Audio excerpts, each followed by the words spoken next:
Hello students, তোমাদের সকলকে স্বাগত জানিয়ে আজকের ভিডিও শুরু করছি।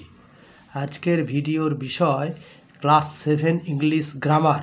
ঠিক আছে, সেখানে আমি দিয়েছি কারেক্ট দ্য ফলোয়িং সেন্টেন্সেস, আর একটা দিয়েছি fill in the blanks with appropriate prepositions. তাহলে চলো বেশি দেরি না করে ভিডিওটি শুরু করা যাক। আচ্ছা, বলা হয়েছে correct the following sentences. Number 1-এ success depends in hard work. আচ্ছা, এইখানে ভুলটা কোথায়? ডিপেন্ডসের পরে অন হবে, success depends on hard work. ঠিক আছে, তাহলে ইনটা ভুল, অন হবে। আচ্ছা, পরেরটা the poor animal was crying by pain. এখানে বাইয়ের জায়গায় হবে ক্রাইং ইন পেন।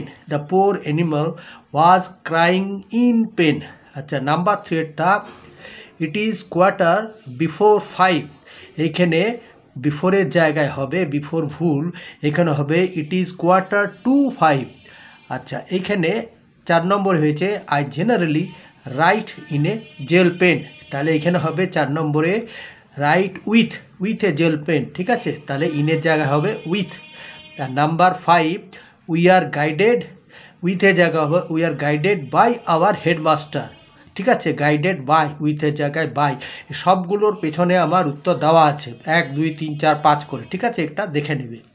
আর পরেরটা হচ্ছে fill in the blanks with appropriate prepositions. এইখানে দেখো হি সেই লেফট ড্যাশ দিল্লি। তাহলে এইখানে কি হবে? C left for Delhi.